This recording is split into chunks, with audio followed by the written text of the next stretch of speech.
मैंने वहाँ पे एक गेम प्ले किया। मैंने उनको बोला कि ठीक है, मैं बॉम्बे ऑफिस में रहूंगा, मुझे ये वाला पैकेज चाहिए 4.2 वाला। अगर आप फैक्ट्री में इनरोल होना चाहते हो, फैक्ट्री में आपको जॉब है, तो मेरा पैकेज था 3.2। अगर मैं बॉम्बे ऑफिस हेडक्वार्टर ज्वाइन करता हूँ तो मेरे लिए पैकेज था 4.2। मैंने देखा है लोगों को zero technical knowledge still having a 2 crore package. तब से लेके अब करंटली आपको पैकेज कितना है? Hello everyone, welcome to the video. तो आज की पॉडकास्ट में हमारे एक नए गेस्ट हैं जिनके आज के गेस्ट के पास इतना ज़्यादा एक्सपीरियंस है जो हम सबको इतना ज़्यादा काम आने वाला है हमारी आगे की जर्नी में, जो भी हमारी कंपनी की या कोई जर्नी हमारी करियर रहने वाली है। तो आज के पॉडकास्ट में हमारे साथ राहुल भैया एक अपना इंट्रो दे दीजिए आप। हेलो एवरीवन, सत श्री अकाल, नमस्कार, कसा काय। तो मैं बिग राहुल। बॉस ज़्यादा देख रहे हो क्या? मैं बिग बॉस बहुत देखता हूँ। Yes, I am a fan of big boss, a fan of Salman Khan also. तो मैं अपने इंट्रो में कहना चाहूंगा कि मैं एक बहुत छोटे से गांव से आता हूँ जिसका नाम है Fatehgarh. Even the podcaster Ayushi Mishra is belong from same village also. It's not a village guys, it's a city. No, बहुत सो बढ़िया सिटी है वो। It's a myth, it's not a city. It's a gaon only. जो मुंबई में रहना उसके लिए तो सिर्फ विलेज ही है वो। सही बात है भैया, आओगे थोड़े दिन बाद, यहीं आओगे, देखते हैं तब सब बट लोग यस, आई मिलते लव माय विलेज। हैं। या तो बेसिकली, हाँ, तो मैं अपने बारे में बताना चाहता हूँ कि जैसे कि आयुषी ने बताया राहुल, तो मेरा नाम राहुल है और मैं फतेहगढ़ के एक छोटे से मोहल्ले में पैदा हुआ था। यादव खानदान से मैं बिलोंग करता हूँ। मेरे परिवार में 5 लोग हैं, मतलब मेरे माता पिता को मिला के। एंड वी हैव 3 सिबलिंग्स, जो कि 2 मेरी बहनें हैं, एक मुझसे छोटी और एक बड़ी है। And one is married and the younger one is still into his her job end of studying and teaching, तो बाकी मैं अपने बारे में बताना चाहूँ कि जैसा कि मैंने बताया कि हम बहुत छोटे गांव से आते हैं, और तो वहाँ पे पढ़ाई के ज़्यादा ऑप्शंस नहीं होते हैं। और फिर जिस फैमिली बैकग्राउंड से हम लोग बिलोंग करते हैं, तो वहाँ पे there is no one to guide us कि ठीक है, आपको ये करना है, आपको करियर में ये स्टांस लेना है, अभी इस चंक पे आपको you have to be like कि ओके नहीं, यहाँ पे आपको इस स्टेज पे कन्वर्टेबल होना है, या ये आपको मतलब एक होता है ना, एक गाइडेंस पाथ होता है जो हमें कोई सेट करके देता है, जैसे कि आज के बच्चों को मिल रहा है, या जिनके माँ बाप बहुत ज्यादा पढ़े लिखे होते हैं तो उनको एक अपना एक शेड्यूल बना के देते हैं कि आपको इस स्टेज पे ये करना है, इस टाइम के बाद ये करना है। हमारे टाइम पे ये सब नहीं होता था। मैं बात करूँ तो मैं 1994-95 की पैदाइश है मेरी, और उस जमाने में लाइट भी नहीं आती थी। मतलब जिस गांव से मैं हूँ, जिस शहर से मैं हूँ, हम कह सकते हैं, वहाँ पे लाइट का भी एक रोस्टर हुआ करता था उस टाइम पे। हालांकि आज के डेट में वहाँ पे 24/7 लाइट, पानी, एवरीथिंग इज देयर। तो हम, हमारे माता पिता क्या करते थे, क्योंकि बीइंग अ सिंगल बॉय, तो एक फोकस होता है कि लड़के को पढ़ाना है, लड़के को आगे भेजना है, ये सारी चीजें होती है।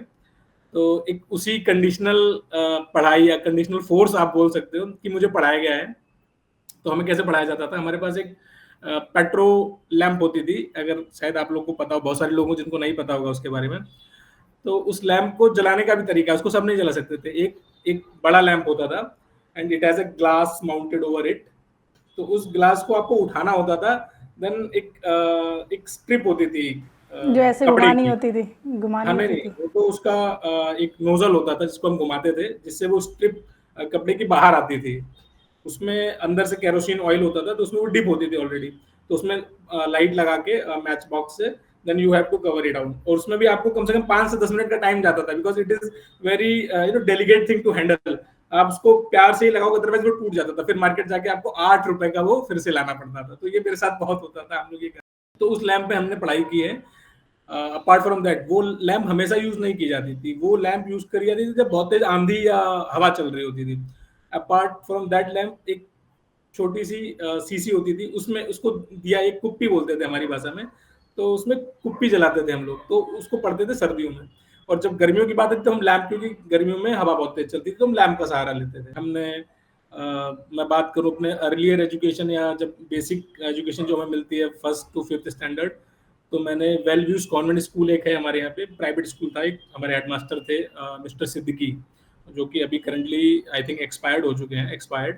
सो उन्होंने स्कूल खोला था, और सिर्फ 5th तक के बच्चे थे, मतलब 5th तक था वो, नर्सरी टू 5th। और टोटल उस स्कूल की जो स्ट्रेंथ थी, ओनली 80। 5-6 साल मैंने उस स्कूल में पढ़ाई की। मैं लकीली, टचवुड, उस उन 80 बच्चों में, मतलब जो उस ग्रुप में थे या मेरे बैच में थे, 5, 10, 12 बच्चे जो भी रहते थे, उनमें मैं पढ़ाई में थोड़ा ठीक था। तो मैं आज यहाँ पे रिवील कर रहा हूँ, मैंने 4th स्टैंडर्ड की पढ़ाई नहीं की है। मैंने 3rd के बाद डायरेक्ट मुझे 5th में एडमिशन मिल गया था। बोले कि 5th में बच्चे कम हैं, तो जगह भरनी है, तो अच्छे बच्चों को ले लिया, तो राहुल को प्रमोट कर दिया गया। तो I have not been there in 4th standard ever. तो आपको मेरे नहीं पास पता है कि फोर्थ में कैसा लगता है, जब आप फोर्थ क्लास में होते हो तो कैसा लगता है। करेक्ट। तो लोग उसको एक्चुअली लोग compete करते हैं, लोग उसको कैसे काउंटर करते हैं कि 4th standard equals to 11th standard, कि 10th के बाद आपको 11th करना मैंडेटरी है, then only you can appear for 12th। तो जब हम 5th स्टैंडर्ड की बात करते हैं तो 3rd के बाद 4th भी करना मैंडेटरी है आज की जनरेशन में, जो लोग मुझे बताते हैं। हालांकि मेरे साथ वो नहीं था, मैंने वो नहीं किया है। I skipped 4th standard, I directly jumped into 5th standard. उस टाइम से मतलब मेरे पापा ने मेरे इधर एक होता है छोटे बच्चे के दिमाग में डाला जाता है कि आपको इस शहर से बाहर जाना है, क्योंकि अभी कहीं ना कहीं छोटे शहरों में, या जैसा कि आयुषी जानती है कि हमारे शहरों में माहौल अभी शिफ्ट हुआ है, हालांकि there is a good shift, लोगों ने पढ़ाई चालू की है, एनवायरनमेंट चेंज हुआ है, बट उस टाइम अगर आज से मैं 20 साल पुरानी बात करूं, 25 साल पुरानी, तो पढ़ाई का वो माहौल नहीं था। वहाँ पे गुंडागर्दी थी, वहाँ पे राजनीति चलती थी, तो वो एक एनवायरनमेंट नहीं था, एक इसको बोल सकते हैं कि एक हेल्दी, एक सुटेबल एनवायरनमेंट नहीं था उस टाइम पे पढ़ाई के लिए।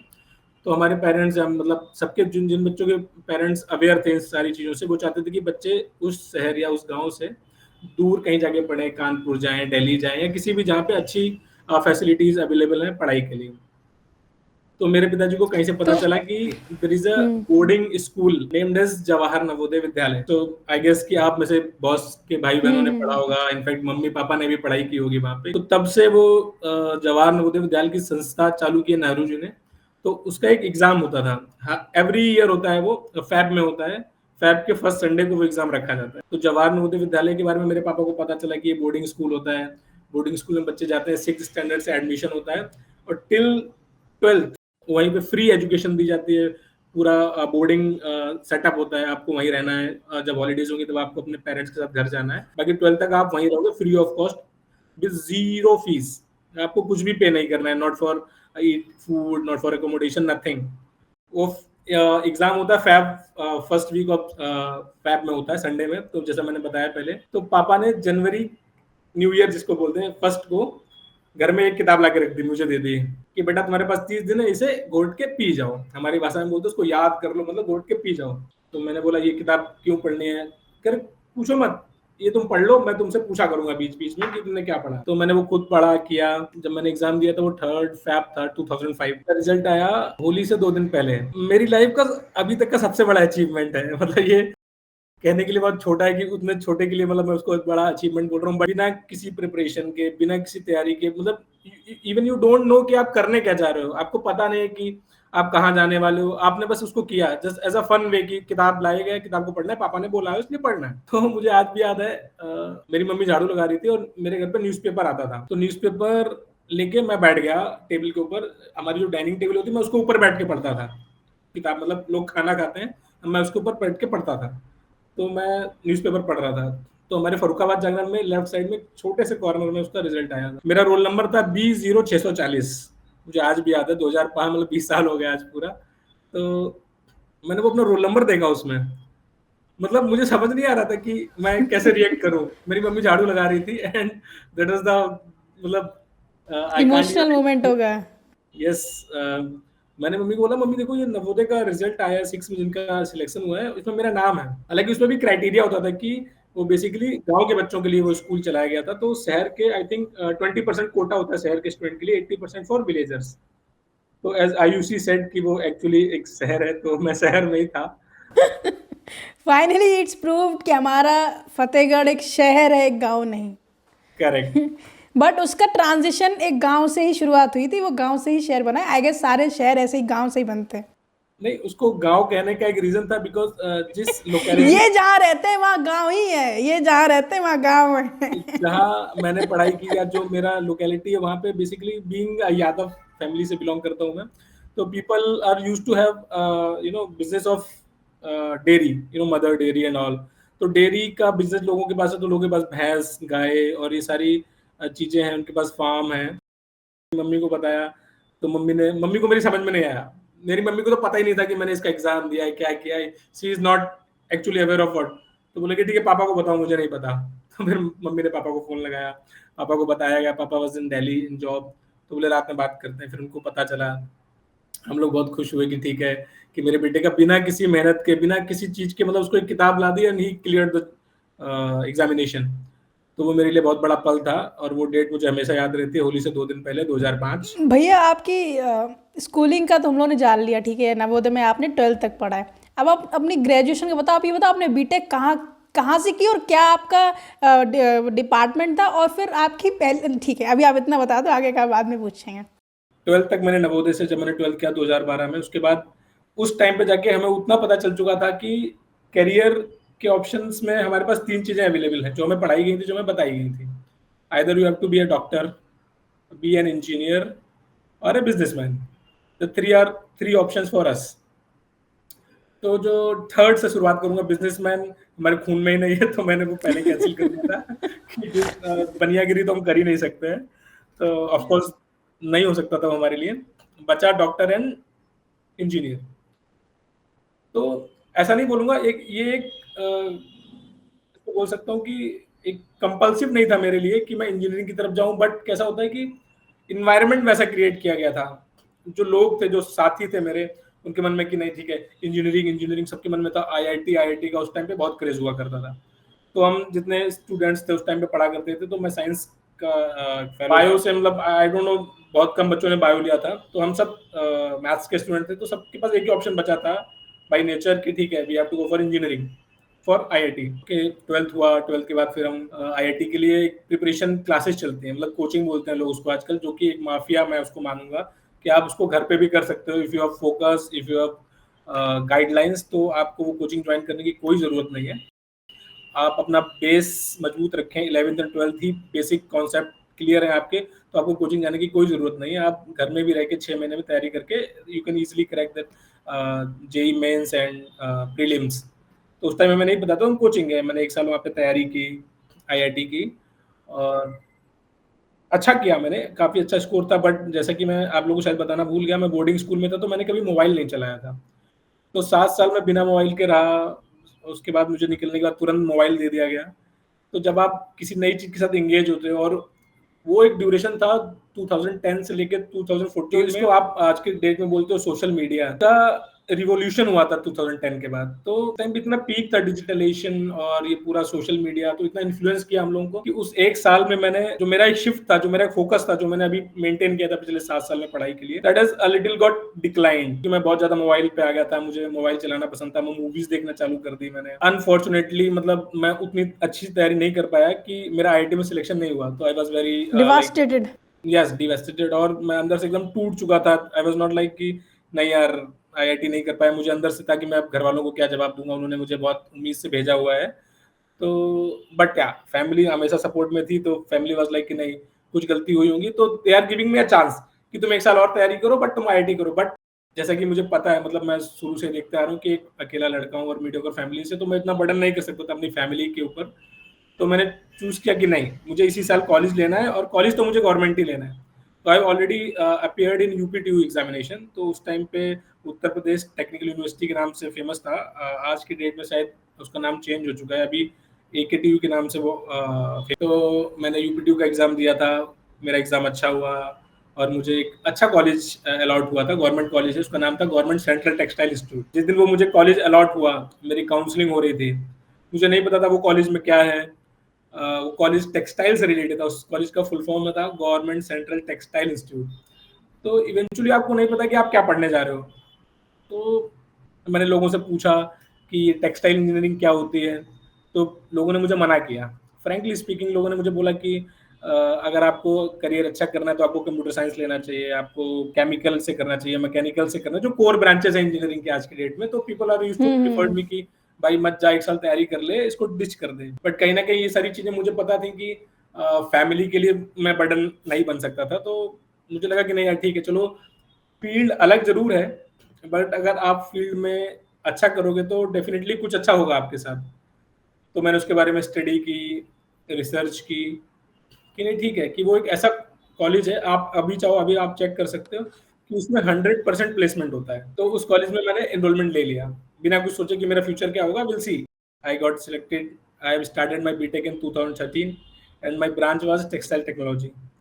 तो हमने 4 साल 2013 से लेकर 2017 तक मैंने टेक्सटाइल की पढ़ाई की कि जीवन की 3 चीज़ें बहुत ज़्यादा जो नेसेसिटी वाली हैं वो 3 क्या हैं? शायद आयुषी आप भी जान रहे हो, वो 3 चीज़ें बताओ क्या हो सकती हैं? जो हमारे लिए ज़रूरी है, सबके लिए ज़रूरी है। रोटी कपड़ा मकान। तो by the nature of this रोटी कपड़ा मकान, तो मैंने सोचा यार कि अगर मैं उस चीज में हूँ, बेसिकली मैं खुद कपड़े का निर्माता बनूंगा, मैं खुद कपड़े की इंजीनियरिंग उसका औद्योगिक क्षेत्र में जाऊंगा, तो इसमें बुरा क्या है। मैंने उसके बारे में बहुत दिन सोचा कि यार मैं इसमें अपना करियर बना सकता हूँ, क्योंकि मुझे ऐसा लगा कि इसमें करियर ज्यादा सिक्योर है इनफैक्ट रादर देन जो कोर ब्रांचेस हैं, कंप्यूटर्स, आईटीज, जो कि आप देख रहे हो आजकल की डेट में क्या हाल है। मतलब ओवरऑल ये सिनेरियो चलता है, वर्ल्ड वाइड लेवल पे होता है आईटीज एंड सीएससीज का। तो by by this simple logic, मतलब मैंने ये चीजें मैं बहुत ज्यादा हाईटेक बंदा हूँ भी नहीं और मैं सोचता भी नहीं था। मैं सिर्फ इतना सोचता था कि ठीक है, इससे मेरा काम चल जाएगा, ये चीज से मेरा घर चल जाएगा, मेरा मतलब मैं बहुत छोटे छोटे स्टेप में मैंने मेरी लाइफ जी है कि अच्छा ठीक है, मेरी जॉब अगर इसमें लगती है तो मैं क्या करूंगा, मैं कैसे मेरी फैमिली को आगे बढ़ाऊंगा। तो चीजें बहुत क्रंची थी, बहुत स्ट्रगल था मेरे लिए कि नहीं यार आगे पढ़। हालांकि मेरे पेरेंट्स, मेरे फादर चाहते थे कि मैं और पढ़ाई करूं, he wants me to a government job employ, but नहीं, मतलब अंदर से ऐसा था कि यार मैं उनको और बर्डन नहीं दे सकता, क्योंकि वो तो देखो फादर या माँ बाप हमेशा चाहते हैं कि आप पढ़ो, पर कहीं ना कहीं उनके हेल्थ इश्यूज, उनकी कंडीशंस को देख के मुझे लगने लगा था कि नहीं, उनको भी रेस्ट की जरूरत है and I have to take the charge of my family. तो 2017 में एक ऑर्गेनाइजेशन है सनातन टेक्सटाइल्स लिमिटेड, जो कि बीएसई पे लिस्टेड भी है, इसी साल जनवरी में उसको लिस्टेड मिला है and it's a very renowned organisation.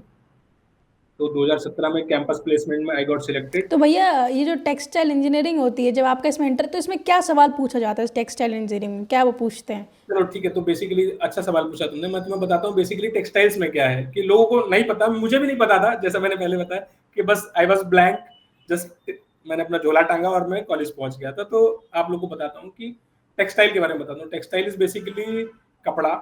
तो कपड़े की पूरी जर्नी जो होती है, मतलब कपड़ा कैसे बनने बनता से है। लेके, हाँ, पूरा पूरा प्रोसेस जो उसका बनने का होता है। हाँ, तो मैं आपको इंटरव्यू प्रोसेस में बताता आपसे ये पूछा कि कपड़ा कैसे बनता है? हूँ। हाँ, तो मैं आपको बताता हूँ कि कपड़ा कैसे बनता है।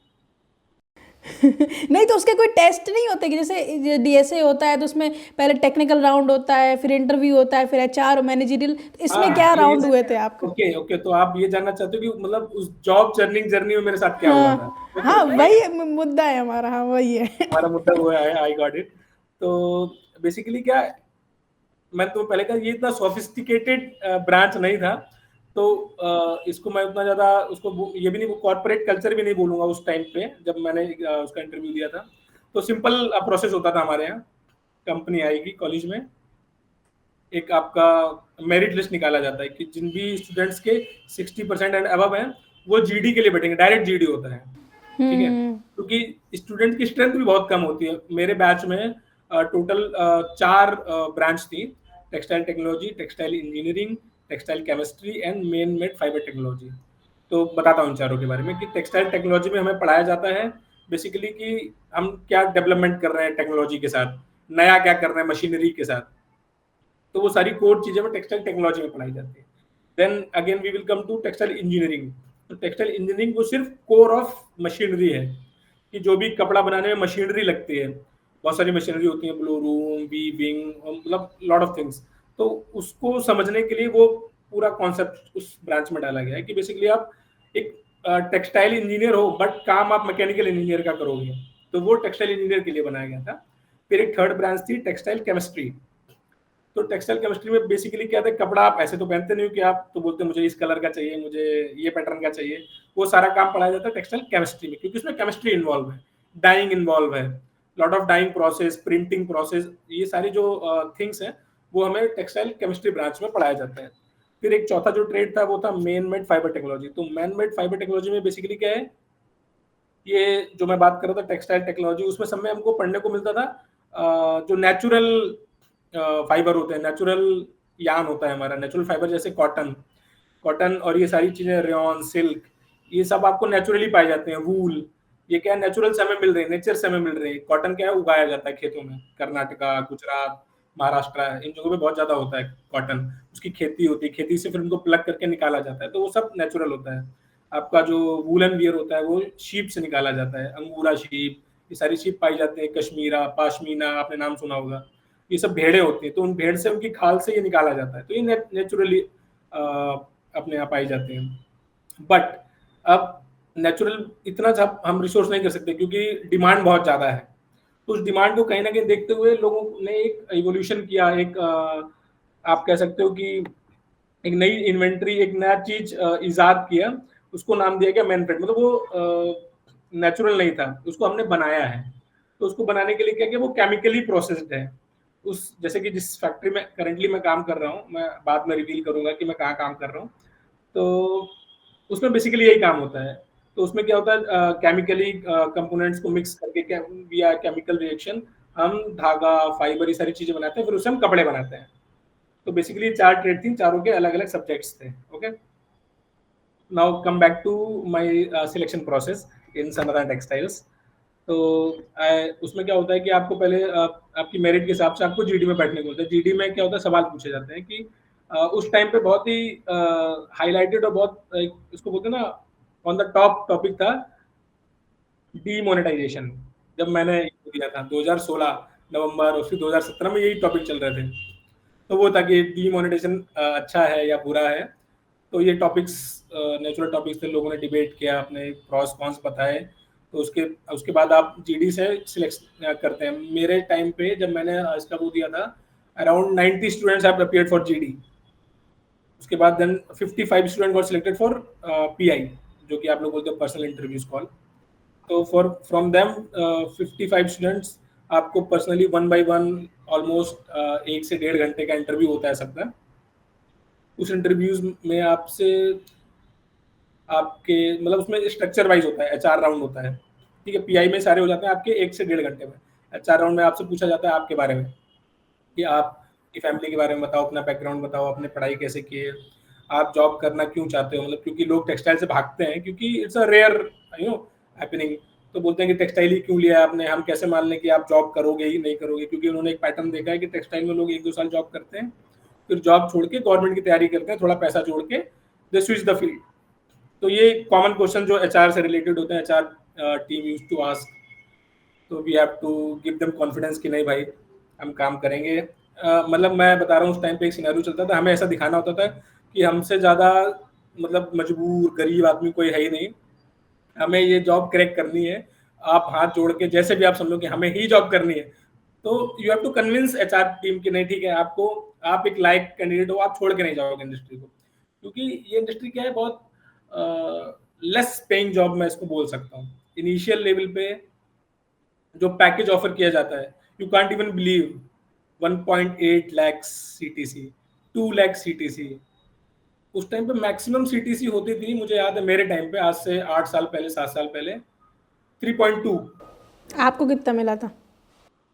हाँ, इस पे मैं आता हूँ। तो कि मतलब मेरे साथ क्राइटेरिया था, अगर मैं फैक्ट्री में जॉब करने जाता, मतलब उन्होंने मुझे क्राइटेरिया दिया था कि मैं सिलेक्टेड हूँ, तो अगर आप फैक्ट्री में इनरोल होना चाहते हो, फैक्ट्री में आपको जॉब है, तो मेरा पैकेज था 2.2। अगर मैं बॉम्बे ऑफिस हेडक्वार्टर ज्वाइन करता हूँ, तो मेरे लिए पैकेज था 4.2। तो मुझे ऐसा लगा भैया, तब से लेके अब करेंटली आपको पैकेज कितना है?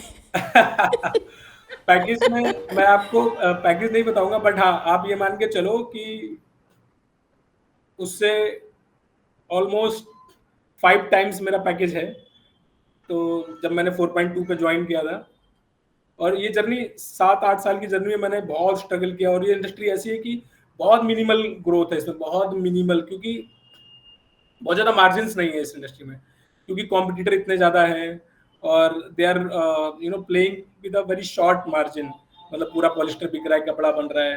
तो कहीं ना कहीं कैंडिडेट्स भी हैं, ऐसा नहीं है कि मेरा ही कॉलेज था, और भी फिर उसके बाद बहुत सारे कॉलेजेस खुल गए, बच्चे आते थे। तो मैंने 4.2 पे अपनी जर्नी स्टार्ट की एज अ प्रोडक्शन इंजीनियर। तो मैंने वहाँ पे एक गेम प्ले किया, मैंने उनको बोला कि ठीक है, मैं बॉम्बे ऑफिस में रहूंगा, मुझे ये वाला पैकेज चाहिए 4.2 वाला, एंड आई ऑप्टेड फॉर कि मुझे प्लांट में नहीं चाहिए, अगर मैं प्लांट ऑप्ट करता तो मुझे 3.2 का पैकेज मिलता है, तो I opted for 4.2 and I joined in June 2017. Okay, तो व्हेन आई ज्वाइंड ऑफिस, तो I told my boss that mister Mohit Jain was my boss, जो कि अभी करेंटली एशिया रिसाइकलिंग के हेड हैं, इंडोरामा वेंचर लिमिटेड, बैंकॉक में वो जॉब करते हैं. तो he used to tell me कि why you have choose office, कि तुम्हें तो रॉ कुछ भी नहीं पता है. बेसिकली क्या होता है, किसी भी इंडस्ट्री में आप जाओ तो आपको कभी ना कभी अपने इनिशियल फेज में 6 महीने से 1 साल एक बार प्रोडक्शन में जॉब करनी चाहिए, ताकि आपको ग्राउंड नॉलेज हो जाएगी कि ठीक है चीजें हो कैसे रही हैं, कंपनी का स्ट्रक्चर काम कैसे करता है, मतलब धागा बन, मेरे फील्ड के लिए धागा कैसे बन रहा है. तो उसमें कहीं ना कहीं आप किसी भी फील्ड के हो, जैसे आप अगर कंप्यूटर साइंस में हो तो आपको कोर जो भी सब्जेक्ट है, आप ना कि आप डायरेक्ट मार्केटिंग में जाके आप कोर में एक बार डेवलपिंग में जाके आप अपना काम करें, 1 साल 6 महीने सीखें, R&D करें. तो आई टोल्ड माई बॉस कि सर बात तो आपकी सही है, तो मुझे 1-2 महीने के लिए प्लान भेज दो ना ट्रेनिंग के लिए. I convinced him, I was good at that time also. तो मैंने उनको कन्विंस किया और सेम पैकेज में मैं 2 महीने के लिए प्लान चला गया. जो काम मुझे 6 महीने में करना था वो मैंने 2 महीने में किया, निपटाया, मैं वापस हेड ऑफिस आ गया. सो उसको बोल सकते हैं कि उस ये बहुत ही स्मार्ट चीज़ करी आपने कि आपने पैकेज ज़्यादा ले लिया, लेकिन वहाँ जाके बॉस को कन्विंस कर दिया कि नहीं मेरे को आप 2 महीने के लिए भेज दो, लेकिन सैलरी उतनी आ रही है, तो ये बहुत स्मार्ट प्ले है, मतलब दिमाग। फिर मैंने वहाँ पे एक्सपोर्ट टीम ज्वाइन की, बेसिकली जो कि हमारे जितने भी फाइबर या यान हम लोग बनाते थे सनातन टेक्सटाइल्स में, उसकी एक्सपोर्ट टीम थी. तो वहां से मैंने मेरा करियर चालू किया. मैं एक्सपोर्ट के जितने भी प्रोडक्ट्स, जितने भी ऑर्डर्स आते थे, मैं उनको एग्जीक्यूट कराता था पूरा ऑपरेशन लेवल पे, कि ठीक है मुझे इतना ऑर्डर बनाना है, इस मशीनरी पे चलेगा, ये टाइम पीरियड होगा, ये क्वालिटी चेक्स होंगे, इस तरीके की पैकिंग होगी, और इस ड्यूरेशन में we have to complete this whole task, और मैं इसको मटेरियल को डिस्पैच करके will submit the copies and all documents to our customer. तो ये मेरा काम था इनिशियली फॉर ऑलमोस्ट 1.5 years. मैंने सनातन में एक्सपोर्ट टीम के साथ ये काम किया. उसके बाद in 2018 mid of 2018 we can say, मैं कोर सप्लाई चेन टीम का पार्ट बना. मुझे एक छोटा सा प्रमोशन मिला, तो मैं अपना एक्सपोर्ट टीम को छोड़ के मैं प्रोडक्शन प्लानिंग डिपार्टमेंट में आया, जो कि होल एंड सोल रिस्पॉन्सिबल थी फॉर एवरी प्रोडक्ट्स, चाहे वो डोमेस्टिक मार्केट का हो या एक्सपोर्ट्स सेम का हो, कंपनी में बट किसी भी डिफरेंट रोल, प्रोडक्शन हमारे इंजीनियर से इसका हो. सप्लाई चेन में आ गया। करेक्ट, मैं सप्लाई चेन में आ गया. तो प्रोडक्शन प्लानिंग कंट्रोल के नाम से उस पोजीशन को जाना जाता था उस कंपनी में. तो मैंने वहाँ पे as a senior executive production planning control start किया 1 साल बाद. फिर मैंने ऑलमोस्ट फ्रॉम 2018 टू 2019 उस जॉब प्रोफाइल पे काम किया. फिर मेरे बॉस या मेरे ऊपर मैनेजमेंट को लगा कि आई एम डूइंग गुड. हमारे एक नया प्रोजेक्ट भी आया था IDY का, इंडस्ट्रियल यान, जो कि जैसे आप लोग हम लोग जो बड़े बड़े बेल्ट होते हैं या रस्सी होती है, पैराशूट्स के जो कॉइल्स होते हैं, उन सबको बनाने के लिए IDY यान यूज होता है. तो उस कंपनी को नया प्रोजेक्ट आया, तो मैं उसका एक हिस्सा भी था, छोटा सा मैंने उसमें रोल प्ले किया था. मैं केस स्टडी बनाता था कि मार्केट में क्या चल रहा है. अब मेरी जो करंट प्रोफाइल थी उसमें काम कर ही रहा था, ये साइड से मैंने ले लिया था. तो कहीं ना कहीं बॉसेज आर ऑल्सो हैप्पी कि यार ये लड़का इधर भी काम करता है. तो कहीं ना कहीं आप कंपनी में नजर में आते हो कि भाई ठीक है, मतलब मैं जॉब के साथ साथ दूसरी चीजें भी लेने के लिए रिस्पॉन्सिबिलिटी तैयार हूँ. देन मेरी एक सीनियर थी, she resigned from his her position. She is at that time assistant manager थी वो. तो उतनी, क्योंकि इंडस्ट्री में क्या होता है कि जब आप 5 साल जॉब करते हो उसके बाद ही आपको वो टैग दिया जाता है, असिस्टेंट मैनेजर या deputy manager, deputy general manager, AGM. तो एक सीक्वेंस चलता है पूरा. वो आप बोल सकते हो असिस्टेंट मैनेजर का पोस्ट मैंने 2-2.5 साल में ही ले लिया, जो कि 5 साल में मिलता था. She resigned, I found suitable for that position. लोगों ने मुझे प्रमोट किया, मेरे बॉस ने मुझे प्रमोट किया, and I was the whole in charge of production planning department from 2019 itself.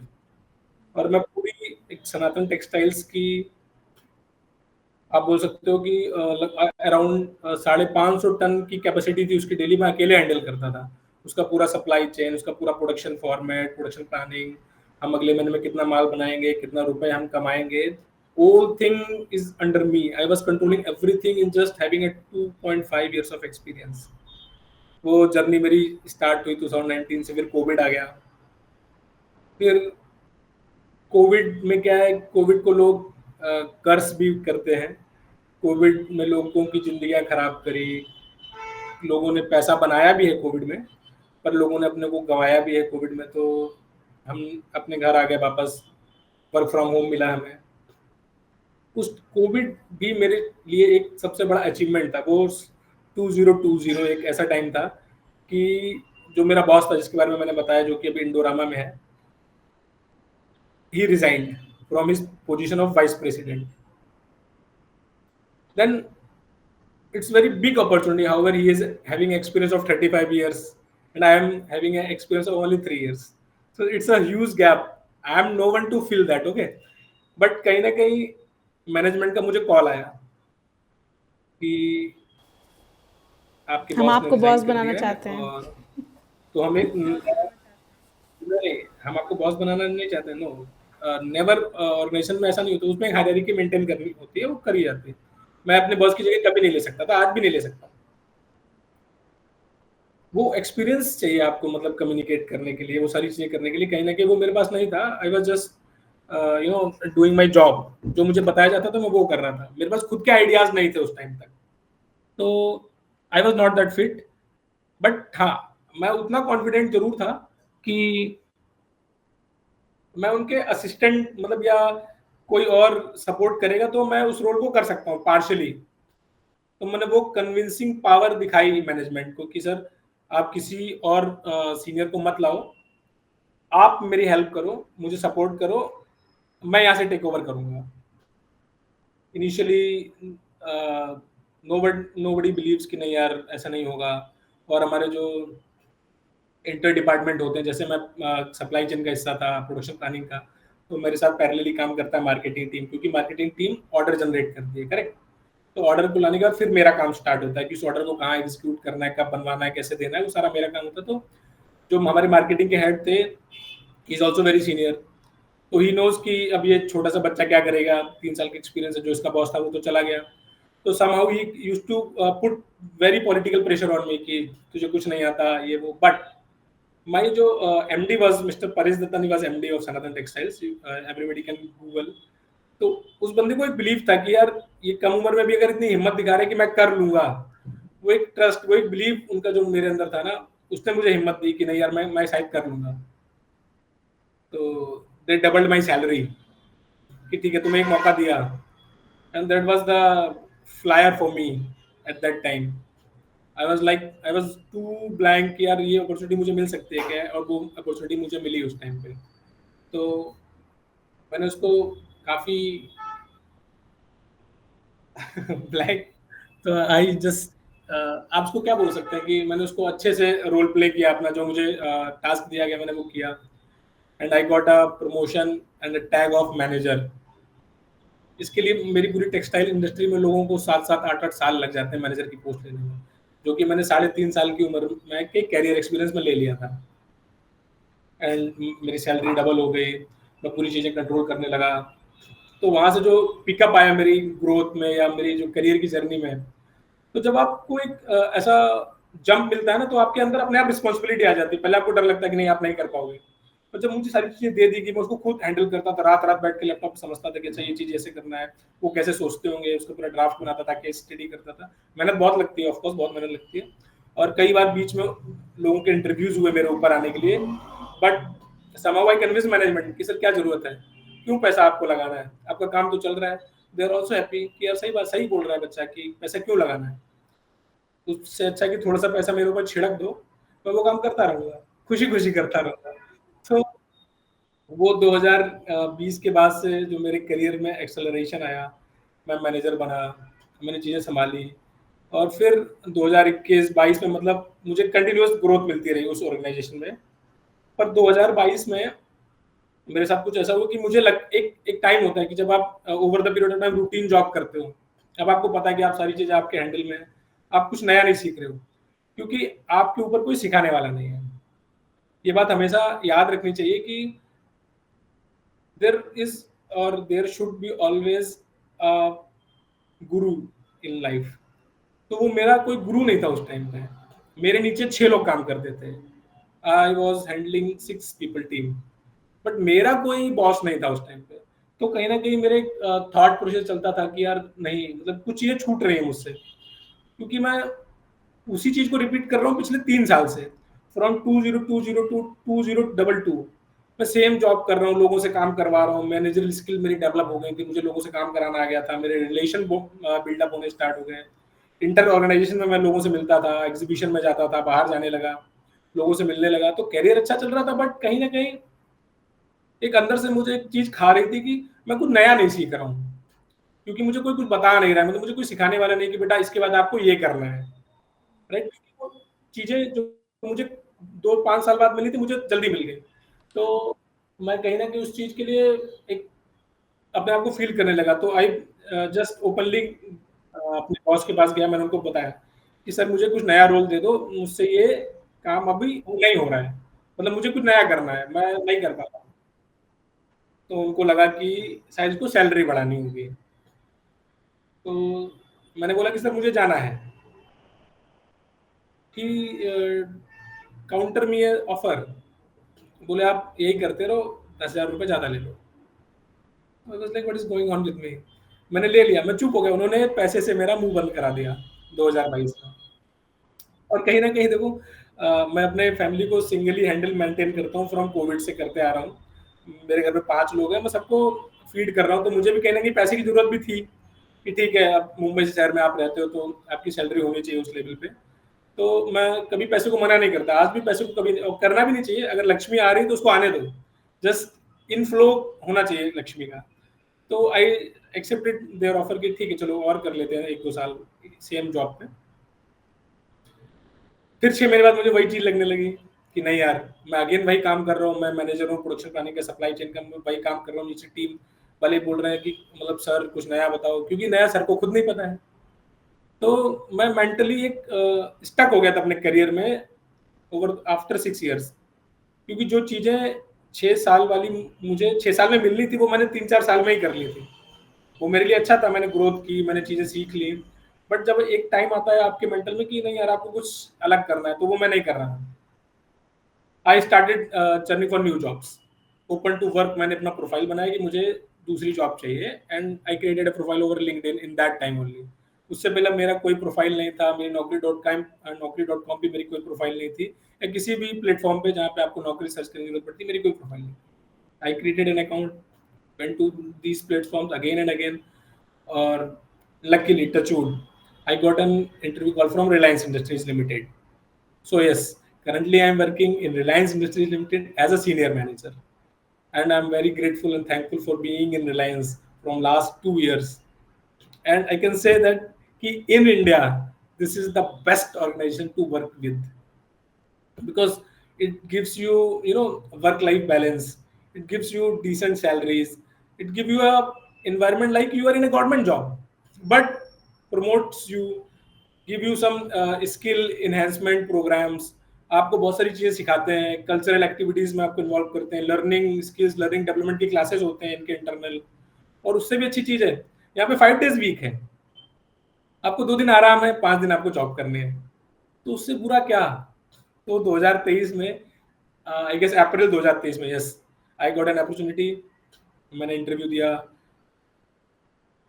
और रिलायंस, मतलब जो मेरी पहली जॉब थी उसमें मैंने सिर्फ एक एचआर का राउंड दिया था। रिलायंस इंडस्ट्री में मैंने 3 एचआर के राउंड दिए। एंड आई वाज लाइक यार कितना सवाल पूछोगे, क्या क्या जानना है आपको, मतलब दे आर लाइक, अप्रैल 5 से मेरा इंटरव्यू स्टार्ट हुआ था, दे confirm me on May 15। So this is the scrutiny process, screening process from like 1 or more than 1 month। तो उनका तो प्रोसेस है, सिर्फ बट रिलायंस का है, और इंटरव्यूज ही मैंने थे, कोई सारे प्रोसेस असेसमेंट को, नहीं था आपके लिए? एक्सपीरियंस था 5 साल का। एक्सपीरियंस था आपके तो पास? यस, हाँ, जब आप 5 साल से ज्यादा एक्सपीरियंस करते हो तो just you need to clear the interviews only, because आपके पास एक्सपीरियंस है। योर रिज्यूमीज जो बनाते हो आप लोग, वो सब बता देते हैं। तो उसमें हाउ, मतलब आप बोल सकते हो कि जितना स्ट्रांग आपका रिज्यूम बातें करता है, उतना आप भी बातें नहीं कर पाते हो, क्योंकि आप सामने वाले के सामने सिर्फ 1 घंटे बैठोगे, आपका रिज्यूम उनके पास हमेशा पड़ा रहता है। तो make your resume so strong कि इसको बोलते हैं ना कि इनिशियल स्क्रीनिंग आपको रिज्यूम को देख के क्लियर हो जाएगा, ठीक है ये तो बच्चा अच्छा लग रहा है। इंटरव्यू में आपको लोग कितना जज करेंगे 1 घंटे में? 50% of yourself only, believe me. क्योंकि रिलायंस में जो काम मैं आज कर रहा हूँ वो मुझे सनातन में नहीं आता था। I was zero, I was level 0 eight that time. तो कहीं ना कहीं ठीक है, ऐसा होता है। मतलब वो मेरे लिए बनी थी जॉब, मुझे पता है वो मेरे लिए थी, क्योंकि मैं बहुत दिनों से परेशान था, मुझे चाहिए था कि मैं चेंज करूं, और वो थैंकफुली वो जॉब मुझे मिली। सबसे ज़रूरी सवाल कि आपने शुरू किया था विथ 4.2, करेंटली आपका पैकेज क्या है? Even though I am against asking salary, क्योंकि ऐसा बोलते हैं किसी से उसकी सैलरी नहीं पूछनी चाहिए बट अगर आपको clear, I already told you ना माय सैलरी 4.2 का 5 गुना है, ये बोला है आपने 5 टाइम्स, कितना हुआ फिर? That you can smart enough to calculate, you know तो वो तुम खुद हिसाब लगा लो। तो not a big deal, but हाँ, जब मैंने रिलायंस ज्वाइन किया, मुझे अच्छा पैकेज मिला, मैंने चीज़ें सीखी। रिलायंस में आने के बाद भी सोचो, मैं वहाँ पे इतना अच्छा कैंडिडेट हुआ करता था, यहाँ पे आके मैंने जीरो से शुरुआत करी, क्योंकि यहाँ पे मैं कुछ भी नहीं था। यहाँ पे लोग मुझसे भी अच्छे थे रिलायंस में। They are very good, very handsome in Excel skills, soft skills, they are too good यार। मतलब मैं बोलूंगा, तुमको अकल वकल नहीं है क्या, बीच बीच में निकल रहे हो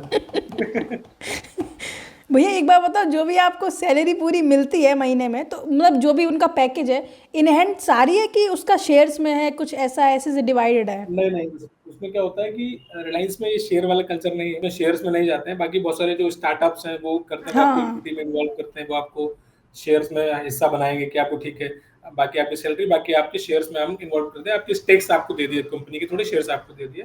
तो जब भी आप यहाँ से जाओगे या जब आप बेचना चाहोगे तो आप उसका कन्वर्ट करके पैसा ले सकते हो, ये होता है।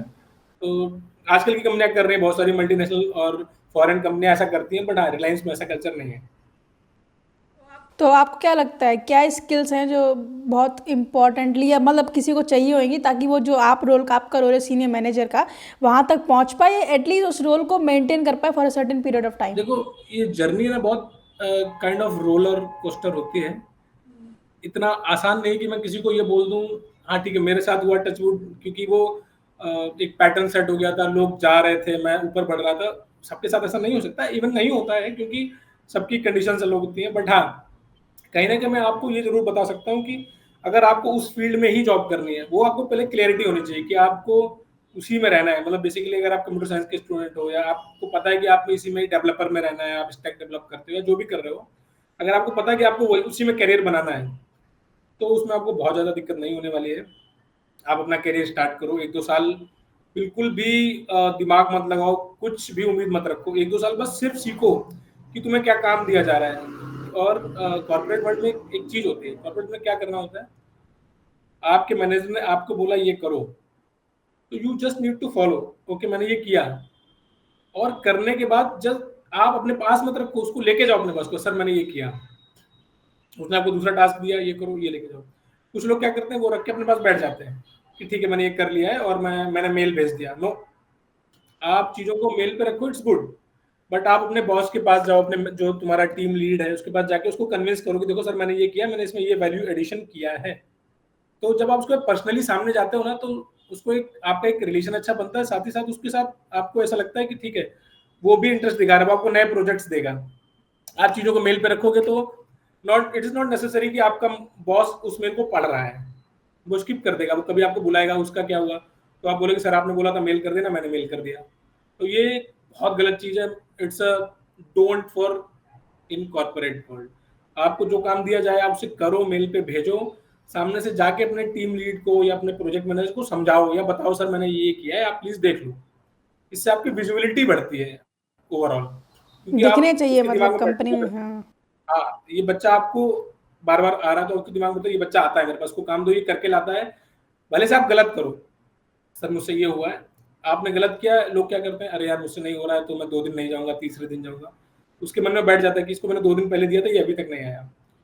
वो आपको बताने के लिए हमेशा तैयार रहेंगे, बट आपको जाना पड़ेगा। तो ये स्किल्स आप डेवलप कर लोगे, आप जैसे अपना करियर स्टार्ट करते हो, और रेडी टू टेक अपॉर्चुनिटी। आप कहीं भी देखो कि आपके पैरेलल डिपार्टमेंट्स में भी अगर कोई रोल खाली हो रहा है, आपने देख लिया कि 2 साल आपको यहाँ पे होंगे, आपको लगता है कि आपको वो सीखना चाहिए, तो be very open, be very transparent, और अपने एचआर के पास जाओ कि मैं उस रोल के लिए इंटरेस्टेड हूँ।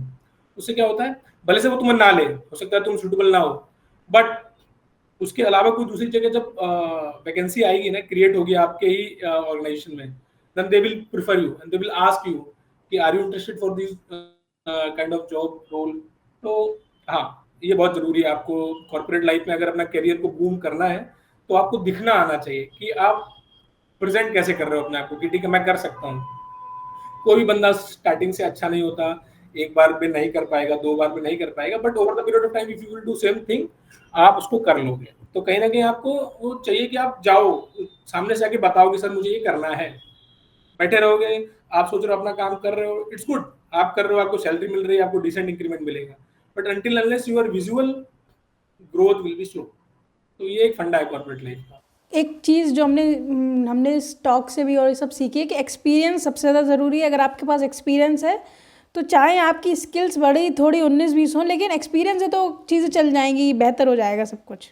देखो मैं तुम्हें बताऊं कि एक्सपीरियंस, नो डाउट एक्सपीरियंस जरूरी है, बट आपको समझना पड़ेगा उस फील्ड में क्या जरूरी है। जैसे कि जो आजकल की जनरेशन है, जो सोशल मीडिया पे काम कर रही है, डिजिटलाइजेशन पे काम कर रही है, मॉडर्नाइजेशन पे काम कर रही है, एआई पे काम कर रही है, उसमें जो बच्चे लोग काम कर रहे हैं और जो काम हम कर रहे हैं, हमारे पास आज की डेट में उसका जीरो एक्सपीरियंस है, क्योंकि हमने कभी एआई पे काम नहीं किया, हम चैट जीपीटी पे काम नहीं किया। तो जितने भी मेरे सीनियर लोग हैं या जो 50s में 58 में, आप उनको इजीली कम्पीट कर सकते हो, because they are very slow in, like हम कह सकते हैं कि सॉफ्ट स्किल्स उनकी अच्छी हो सकती हैं, बट आप अगर हार्ड स्किल्स पे जाओ, टेक्निकल स्किल्स। हाँ, तो आप अगर जाओ कि ठीक है सर आप एक्सेल में ये कर लो, तो they will take 2-3 days and you will done it in 2 hours। तो कहीं ना कहीं एक्सपीरियंस जरूरी है, बट उनका एक्सपीरियंस है टेक्निकल चीजों में या रिलेशनशिप बिल्डिंग में, रिलेशन वहां पे काम आता है, या एक्सपीरियंस वहां पे काम आता है। तो करंट सिनारियो है, टेक की बातें हम करते हैं कि टेक में हर चीज नई नई इवोल्यूट होती रहती है, तो वहां पे एक्सपीरियंस नहीं भी है फिर भी you can take a chair. एक चीज़ भैया मैंने देखी कि आपने एमबीए भी कर रखी है। हाँ, मैंने एमबीए भी कर रखी है, वो कि मेरी मैंने शायद नहीं बताया बीच में, मैंने एमबीए किया था कोविड में। Basically it's not a full time MBA. मैंने तुम्हें बताया था बीच में मेरे साथ एक ऐसा टाइम आ गया था कि मैं अंदर ही अंदर एक सफोकेट कर रहा था कि मैं कुछ सीख नहीं रहा हूँ। तो बस मैं आप लोगों को बता दूं कि साइडलाइन स्टडी के लिए मैंने सोचा कि एक डिग्री भी मेरे पास ऐड हो जाएगी, और कहीं ना कहीं आज की डेट में आप जब ग्रेजुएशन कर लेते हो तो एक प्लस पॉइंट है अगर आपके पास मास्टर्स है, और वो भी if you are working in corporate, तो आपके पास अगर मास्टर्स इन बिजनेस एडमिनिस्ट्रेशन है तो it will give a plus point two your career और योर तो रिज्यूमे। आपने वो ऑनलाइन की है वो ऑनलाइन नहीं बोल सकते, ऑनलाइन तो कोविड के टाइम में सब ऑनलाइन ही था। मैंने जो किया उसको डिस्टेंस लर्निंग प्रोग्राम बोलते हैं। तो बेसिकली उसमें वीकली मुझे क्लासेस जाने थे, फ्राइडे एंड सैटरडे, 2 hours। और मैंने Wellington Institute of Management Mumbai से किया है MBA marketing management, but due to Covid scenario वो मतलब जो दिन जाने भी थे फिजिकली अपीयर होना था वो भी मेरा कैंसिल हो गया, तो I have to take classes online. तो वो पूरा मेरा एमबीए ऑनलाइन ही हो गया, इस एग्जामिनेशन भी ऑनलाइन हो गया, and I got clearance and my degree by 2022 July with what to say तो इन आवर आपने एमबीए बीसीए पूरा वो डिक्टेशन से मैंने एमबीए किया। समझे समझे, तो आपका पूरा डिग्री मार्केटिंग के अराउंड ही रहा है। हाँ, मेरा नहीं मार्केटिंग, मैंने एमबीए मार्केटिंग में किया है, और मेरा जो बैचलर्स डिग्री वो मेरा टेक्निकल तो है, वो तो टेक्सटाइल्स। हाँ, वो तो टेक्सटाइल में है। हाँ, तो मेरा तो basically like technical plus marketing को मैंने मैं क्लब किया है बेसिकली। Yes, right. आप करेंटली रिलायंस में वर्क कर रहे हो, ठीक है, और रिलायंस है अंबानी जी की कंपनी। बिल्कुल। तो कभी ऐसा हुआ है कि आउट ऑफ मतलब कोई उनका कोई घर में उनके कोई फंक्शन हुआ हो लेकिन मिठाइयाँ आपके यहाँ बट रही हो, कुछ ऐसा कोई कभी कुछ ऐसा तोहफे मिले हो? क्या मिलता है, क्या जनरली होता है तोहफे में? अच्छा सवाल पूछा है तुमने। आप लोगों ने नाम सुना होगा अनंत अंबानी का। हम्म। मुकेश अंबानी के छोटे बेटे हैं, बड़े बेटे का नाम आकाश अंबानी है। तो अभी 2024 में उनकी शादी थी, पूरे मीडिया में छाई हुई शादी थी, जामनगर में पूरा महीनों महीनों उनकी शादी का फंक्शन चला है। हल्दी मेहंदी संगीत, दूर दूर से लोग आए, बाहर से विदेशों से लोग गाना गाने आए, करोड़ों रुपए लेके गए हैं। तो उनकी जो शादी थी उसमें हम सारे एम्प्लॉयज को, जितने भी रिलायंस के कैंडिडेट्स एम्प्लॉयज थे, चाहे छोटा है बड़ा है, सबको एक ब्राउचर मिला था, गिफ्ट ब्राउचर। उसमें स्वीट्स का पैक था, नमकीन थी गुजराती, और बिस्किट्स थे। And we everyone get a I think 10 gram, या 10 gram I guess, 10 gram silver coin each one of that was too cute. और उसमें आगे लक्ष्मी गणेश जी की मूर्ति थी, पीछे वट्टू, क्या नाम है उनकी वाइफ का नाम मुझे याद नहीं आ रहा अभी, राधिका राधिका, शायद। यस राधिका। तो अनंत एंड राधिका का A&R बना हुआ था। It's a good. तो एक पीस ऑफ जेस्चर जेस्चर होता है कि देखो आप अपने एम्प्लॉयज के लिए भी स्वीट बॉक्सेस भेज रहे हो, चांदी का सिक्का भेज रहे हो, तो दे आर वेरी म्यूचुअल। और जब हमारा फाउंडेशन डे होता है रिलायंस का, नीता अंबानी जी का बर्थडे होता है, तो बाकायदा हमारा रिलायंस कॉर्पोरेट पार्क में फंक्शन होता है, फ्री ऑफ कॉस्ट। आप खाओ पियो डांस करो, बहुत सारी एक्टिविटीज, फन एक्टिविटीज होती हैं। मैं कपिल शर्मा से मिला हूँ, मैं आपके सुखविंदर पाजी से मिला हूँ जो सिंगर है बहुत बड़े, मैं सुनील ग्रोवर से मिला हूँ जो कि कपिल शर्मा शो में आते हैं।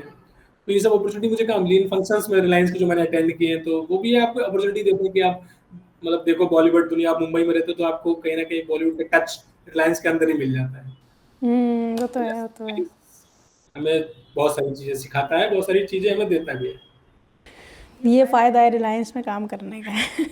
हाँ, मतलब रिलायंस में काम करने के ये पर्क्स आप कह सकते हो। पर्क्स कह सकते हो। सो आप कुछ और एक्स्ट्रा एक्स्ट्रा ऐड करना चाहोगे जिससे जो भी स्टूडेंट्स देख रहे हैं या जो भी फ्रेशर्स जो भी देख रहे हो, जिन्हें मेजरली आपका रोल मैनेजमेंट से रिलेटेड है ना? हाँ, मेरा जॉब रोल मैनेजमेंट से रिलेटेड है, और हाँ। करंट मेरा प्रोफाइल जो है वो बिजनेस प्लानर है। मैं अभी बिजनेस प्लानिंग करता हूँ कि कंपनी के लिए किस प्रोडक्ट्स को हम बनाएं जिससे कि हमारी कंपनी का जो एबिटा होता है या जो कंट्रीब्यूशन, मतलब एबिटा बेसिकली क्या होता है, जो अर्निंग्स है हमारी बिफोर टैक्स एंड अमोर्टाइजेशन, तो हमारी कंपनी को ओवरऑल नेट ग्रोथ कैसे बढ़ेगी, वो प्रोडक्ट्स लाए जाएं, उन प्रोडक्ट्स को हम मैन्युफैक्चर करें। तो वो सारी एनालिसिस करना, उनको एग्जीक्यूट कराना ऑपरेशन लेवल पे, वो मेरा काम है। तो मतलब इस पूरे जो भी आपका मैनेजमेंट का एरिया जो आप कवर करते हो, जो आप जिस पे आप वर्क कर रहे हो, तो अगर किसी फ्रेशर्स को चाहिए कि ठीक है हाँ उनको भी सेम डिपार्टमेंट में या मतलब जैसे मैनेजमेंट में आना है, जैसे आपका टेक्सटाइल था आपने वहाँ से शुरुआत की, वैसे कोई हो सकता है केमिकल से आ रहा हो, मैकेनिकल से आ रहा हो, तो ऑफकोर्स ये पॉसिबल है कि वो स्विच कर सकते हैं, उन्हें टाइम लगेगा। तो क्या एक मतलब ऐसी कोई पर्टिकुलर चीज़ हो जिसे वो सीख लें, चाहे कम्युनिकेशन हो गया या कुछ और, जिससे वो और बेहतर कर पाएँ इस फील्ड में? या क्या आप एडवाइस देना चाहोगे, क्या कहना चाहोगे कि हाँ ठीक है ये फॉलो कर लो, यू विल गेट इट? देखो, एडवाइस देने से अगर किसी को कुछ मिल जाता है तो मैं जरूर सबको एडवाइस देना चाहूंगा, बट कहीं ना कहीं वो आपका ओन। मैं आपको एक चीज बताऊं, लाइफ में अगर आपको आगे बढ़ना है तो आपके अंदर सिर्फ एक क्वालिटी होनी चाहिए, बाकी आपको कुछ आए चाहे ना आए। वो क्वालिटी होती है क्यूरोसिटी।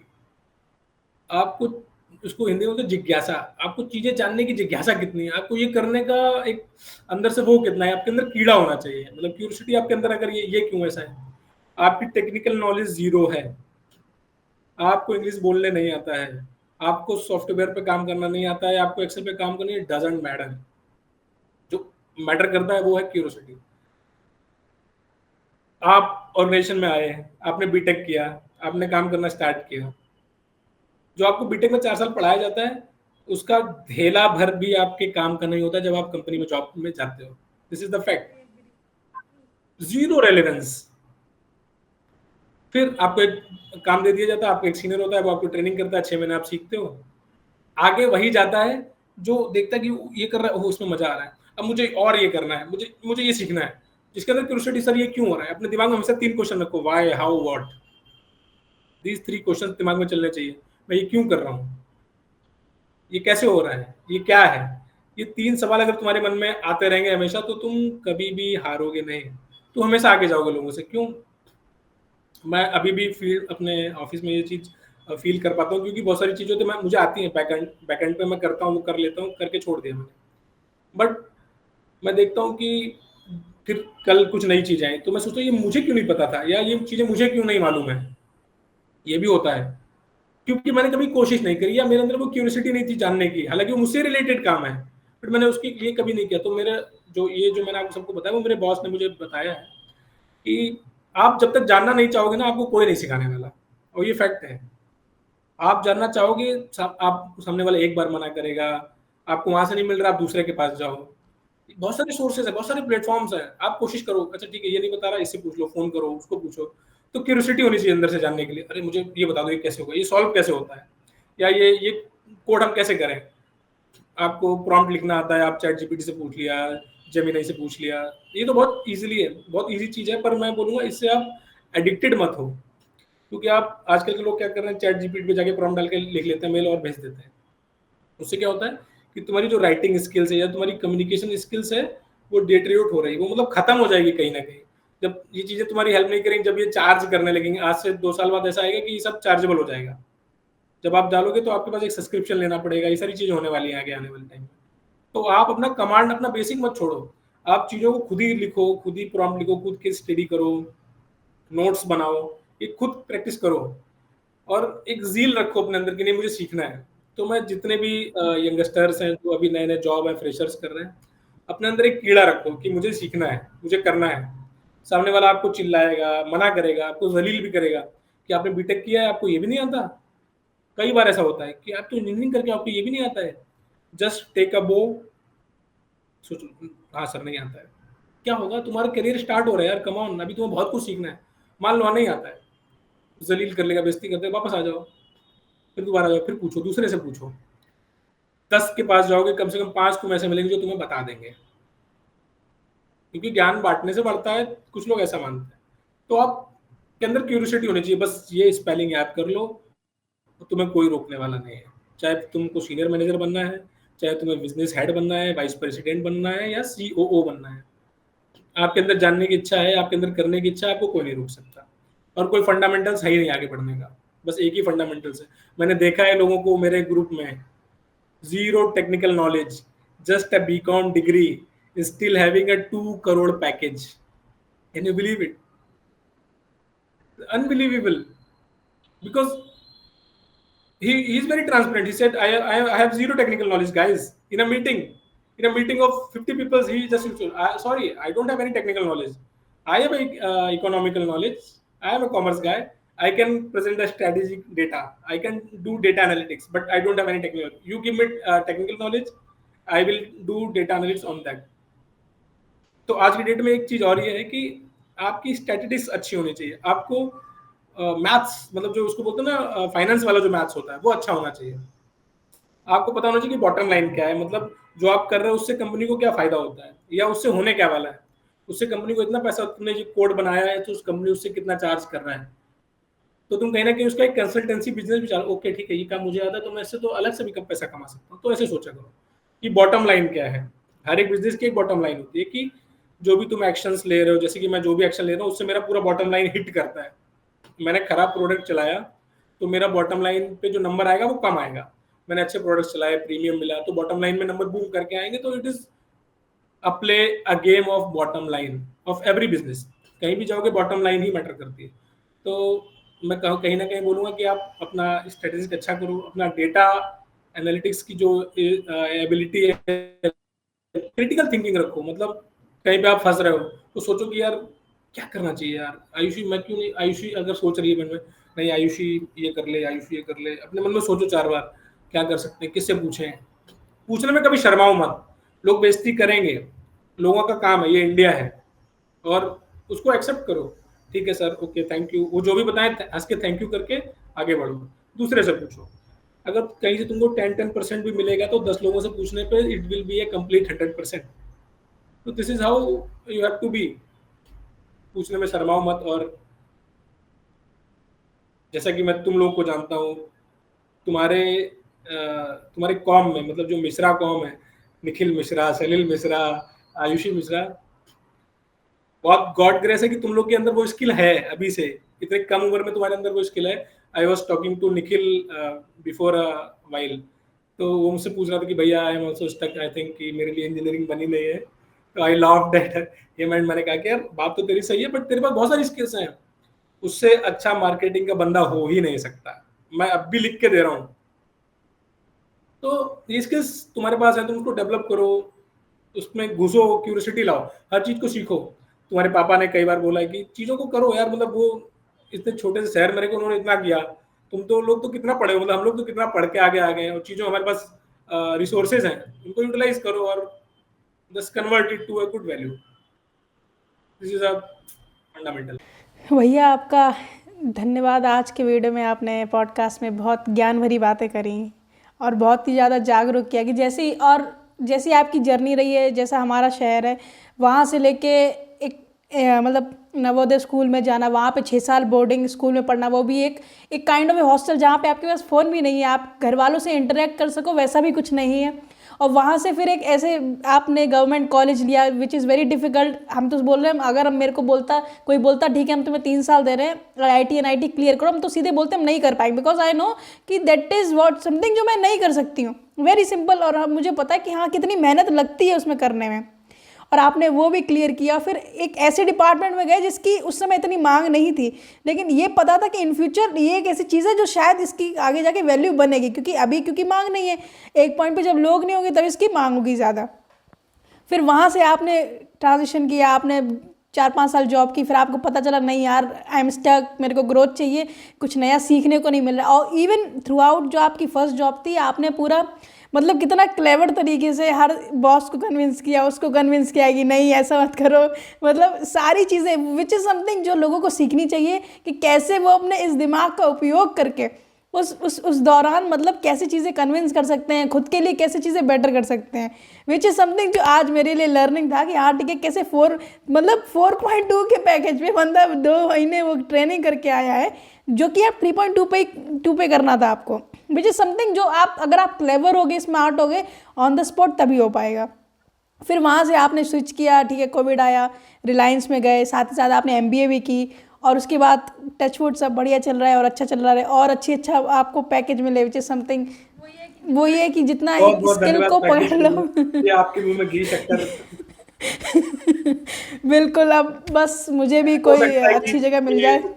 मेरे करियर का ये शायद तीसरा या चौथा इंटरव्यू होगा। इसके बाद शायद मेरी जॉब में कुछ दूध वाला पूतो खोले वाली कहानी आएगी कि चलो और आगे बढ़ो। वही वही तो बस यही है कि एक चीज़ जो मैंने सीखी कि अगर आपने एक स्किल कोई अच्छे से आपका भी पास आपको पता है कि इतने ईयर्स ऑफ एक्सपीरियंस के बाद मैनेजमेंट इज समथिंग आपने पकड़ रखी या फॉलो करो and you know you can do better in it, तो आप उस पर लगे हुए हो। तो अगर एक स्किल को पकड़ के अच्छे से उस पर वर्क किया जाए with years of experience, experience का मतलब यही नहीं कि हम 5 साल से कर रहे हैं, बल्कि आपको एक्चुअली में पता हो कि हाँ इसके अगर 4 कॉर्नर्स हैं तो मैं चारों को जानता हूँ। करेक्ट। तो ये एक्चुअली ये और बिजनेस है, ये आपको समझाता है कि बिजनेस में क्या क्या हो रहा है, और वो अंदर जानने की आपके पास जिज्ञासा है तो आप कर लोगे। फिर जितनी भी अपॉर्चुनिटीज क्रिएट होती हैं, जैसे आपका प्रोफाइल है XYZ whatever profile you are having, but आपने बिजनेस के 4-5 कॉर्नर एज यू सेड कि आपने देखे हैं, आपने सीखे हैं, समझे हैं, तो फिर आपके लिए कितने सारे दरवाजे खुल गए। आप ये सोचो किसी भी ऑर्गेनाइजेशन में अगर परचेज में जॉब आ रही है, वैकेंसी परचेज में, मतलब जो टीम प्रोक्योरमेंट करती है, खरीदती है रॉ मटेरियल्स, आपको उसकी भी नॉलेज है तो आप वहां भी जॉब कर सकते हो। आपने मार्केटिंग के साथ काम किया तो आप मार्केटिंग में जॉब कर सकते हो, सप्लाई चेन में आप काम कर ही रहे हो, सप्लाई चेन में कर सकते हो, प्रोडक्शन में आपने रहे हो तो आप ऑपरेशन में जॉब कर सकते हो। तो वो आपके साथ एक वास्ट डोर्स ओपन कर देता है आपके लिए, तो ये बहुत ही अच्छी चीज है। अगर आपके अंदर क्यूरियोसिटी है जानने की, तो पांच स्टार्टिंग के 10 साल ऐसे होते हैं, 10 से 12 साल, जब आपको बहुत सीखना होता है और बहुत सीखने को मिलता भी है, कोई आपको रोकता भी नहीं है, क्योंकि उसके बाद फिर आपकी लाइफ में एक स्टेबिलिटी आना चालू होती है। जब आप 10-12 साल एक्सपीरियंस होते हैं, फिर आप एक मेन स्ट्रीम को पकड़ के अपना करियर बढ़ाते हो। तो कहीं ना कहीं स्टार्टिंग के 10 से 12 साल में कहूंगा कि अपने आप को जितना झोंक सकते हो मल्टीपल चीजों में, क्यूरियस रखो अपने आप को कि मुझे ये लेना वो लेना, तो you will be a complete businessman. और जैसा भैया ने शुरू में कहा था कि हम लोग जिस शहर से आते हैं ना वहाँ कोई गाइड करने बैठा नहीं होता, क्योंकि हमारे माँ बाप हो गए या फैमिली भाई बहन दूर दूर तक कोई भी रिश्तेदार ना किसी, सब कहते हैं इंजीनियरिंग कर लो, पर किसी को नहीं पता उसमें होता क्या है, कैसे करनी है, क्या स्टेजेस होते हैं। इवन भैया आई गेस अपनी फैमिली में ओनली इंजीनियर होंगे कि नहीं? मेरी फैमिली में मुझे ऐसा लगता है कि मेरी पूरी रिश्तेदारी में, मेरे पूरे ब्लड लाइन में मेरे अलावा कोई इंजीनियर अभी तक नहीं है। या तो वही है कि आने वाली लाइंस में आई हाँ होप आने, कि होंगे। मेरा मतलब एक मामा है, वो कर रहा है, एंड इनफैक्ट उसकी कंप्लीट भी हो गई है। तो इफ यू तो वही है कि आपकी आप वही है, तो हम जहाँ से आते हैं ना वहाँ पे इतनी रिसोर्सेज फैसिलिटीज़ नहीं थी। इस वजह से हम लोगों ने जितना हमारे माँ बाप ने हम लोग को पढ़ाया उस हिसाब से हम लोग शिफ्ट हुए, चीज़ें करी। इवन मेरी फैमिली में हम सबसे पहले इंजीनियर, पूरे खानदान में कोई इंजीनियर नहीं है। मेरे बाद मेरा छोटा भाई है निखिल, ठीक है, हम दो ही लोग हैं जो इंजीनियरिंग कर रहे हैं, उसके अलावा कोई इंजीनियरिंग नहीं कर रहा है।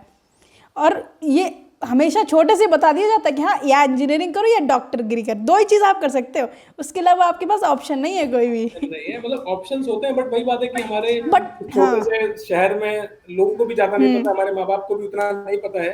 क्योंकि देखो, हम्म हम्म मैं हम्म। मैं आप लोग को बताऊँ, मैं मुंबई में रह रहा हूँ पिछले 7 साल से। तो मैंने यहाँ पे देखा है, लोगों को गवर्नमेंट जॉब से बिल्कुल भी मतलब नहीं है। Think like this. और हमारे यहाँ सिर्फ government job, government job, government job, nothing like हमारे यहाँ अगर गवर्नमेंट जॉब वाला इंसान है, भले ही वो 60 कमा रहा हो, प्राइवेट वाला 2.5 लाख कमा रहा हो, लेकिन गवर्नमेंट जॉब बेहतर है। कि ये स्टेबिलिटी है, है, लोग सोचते हैं स्टेबिलिटी है, ये सारी चीजें आ रही स्टेबिलिटी है, वो चीज़ हैं। नहीं है, यही तो एक है, फैक्टर मुंबई है। में लोग एमबीए करते हैं, बीकॉम करते हैं, कॉमर्स करते हैं, अकाउंटेंट हैं। इवन दो सीए बहुत सारे लोग करते हैं। CA is a good job, मतलब जो मुझे पता चला, अदरवाइज मुझे पहले पता होता तो मैं सीए करता। डेफिनेटली मैं सीए चूज करता। अगर आज जिसमें से किसी को भी, जो वीडियो तुम्हारे दोस्त देखेंगे या जो भी देखेंगे, सीए एक ऐसी लाइन है जो जिसमें मुझे बहुत अल्टीमेट और यूनिक ग्रोथ दिखती है। क्योंकि हालांकि सीए बहुत टफ एग्जाम होता है सीए का, और आई थिंक 99% फेल्योर रेट है उसमें, 1% इज पासिंग। तो सीए का एक एग्जामिनेशन टफ है, no no doubt in that. But हाँ, जिसने सीए किया है या जो सीए करना चाहता है, उसकी हमेशा जॉब सिक्योर रहेगी। क्योंकि आप किसी भी इंडस्ट्री में जा सकते हो, मतलब चाहे फिर वो रिलायंस है, कंप्यूटर साइंस वाली कोई जॉब है, टेक्सास है, किसी भी इंडस्ट्री में सीए की जरूरत पड़ती ही है। तो मेरे हिसाब से एक सीए एक ऐसा प्लेटफॉर्म है जो हमें नीचे आने वाली जनरेशन को बताना चाहिए कि आप कॉमर्स लेके गो फॉर सीए। हमारे यहाँ कॉमर्स लेने नहीं दी जाती थी ना, हम लोग को रोक दिया जाता है कि नहीं साइंस करो, क्योंकि वही सबने किया है तो सबको। हाँ, वो हमारे यहाँ का थोड़ा माहौल है कि lack of hmm no knowledge. Knowledge बोल सकते हैं। तो उसकी वजह से, अदरवाइज अब धीमे धीमे तुम लोग बड़े हो गए हो, हम बड़े हो गए, तो हमारा काम है कि नीचे वाले जो हमारे रिलेटिव्स हैं या हमारे भाई बहन आएंगे हैं, उनको सबको ही सिखाना है कि भाई आपको कैसे करना, if they are seeking for any guidance. तो वही तो आज के पॉडकास्ट में बहुत कुछ सीखने को मिला और बहुत सी चीज़ें, चाहे कंपनी के पर्सपेक्टिव जानने को मिले, कैसी जर्नी रही हो, एक छोटे से शहर के उठ के सीधे मुंबई जाना, पिछले 7 साल वहाँ पे रहना, कमाना, खुद सब चीज़ें खुद ही हैंडल करना, दैट इज़ ऑल्सो समथिंग जो हर कोई नहीं कर पाता है। और वही एक चीज़ है कि आप एक क्यूरोसिटी लेके जा रहे हो और वहाँ रह रहे हो, ठीक है, उतना ज़्यादा चीज़ें मैनेज कर पा रहे हो। सो थैंक यू भैया आज के पॉडकास्ट के लिए। बहुत ज़्यादा नॉलेज मेरे लिए शायद आज बहुत ज़्यादा नॉलेजेबल था। इट्स लाइक कि ठीक है, कोई मेरे को सिखा रहा है कि हर चीज़ ये चीज़ें हैं। बहुत सी सबसे ज़्यादा जो मैं आपकी इस पूरे पॉडकास्ट में हाईलाइट है वो यही है, 4.2 वाली बात है, जो 3.2 की जगह वो हाईलाइट है कि ठीक है ऐसे किया है। ऐसे अगर आप भी कंपनी में जाएंगे तो ऐसे तिगड़म चलाए जा सकते हैं। हाँ हाँ, मतलब बेसिकली आपको पता होना चाहिए कि कब कहाँ पे क्या चीज बोलनी है या जरूरत है। आपको पता है कि उस चीज की जरूरत है, तो कहीं ना कहीं कंपनी या जो भी सामने वाला होता है वो मना नहीं करेगा, बिकॉज उसके बिना काम ही नहीं हो सकता है, तो वो तो करवाओगे ही। और जॉब तो आपने मुझे दे ही सही दी बात, है, तो दिस इज सही बात है। Just like. सो भैया आज का पॉडकास्ट सेशन यहीं एंड करते हैं। So thank you very much coming to the okay Ayushi, podcast. Thank you, thank you, have a good night, enjoy. Good night. चलो ठीक है भैया, bye bye. So thank you everyone for watching the video. I hope आप सब लोगों के लिए video बहुत ही ज़्यादा नॉलेजेबल रहा होगा। वहीं आपको बहुत ज़्यादा डायनामिक्स इस वीडियो में देखने को मिलेंगे। एंड आई एम श्योर कि भाई I am back with the series podcast with Ayushi. अब की बार आए तो जाएंगे नहीं, आई प्रॉमिस। और we are here to stay for a longer time, ठीक है, लॉन्ग टर्म अपना चीज़ें हैं। तो मिलते हैं आपसे next podcast with every single podcast that will come to this channel now. We'll focus more on quality rather than focusing on quantity. The guest will be better. The guest will tell you something जो शायद आपको नहीं पता होगी, मुझे नहीं पता होगी। शायद आज के पॉडकास्ट में मुझे ऐसी चीज़ें पता चली हैं जो शायद मुझे नहीं पता थी। And I was like yeah, I mean there are things existing जो नहीं पता है अभी। And yes, stay tuned because अब जो आ रहा है वो बजेगा, वो चलेगा, वो आपको कुछ सिखाएगा। Thank you for watching the video. This side Ayushi signing off.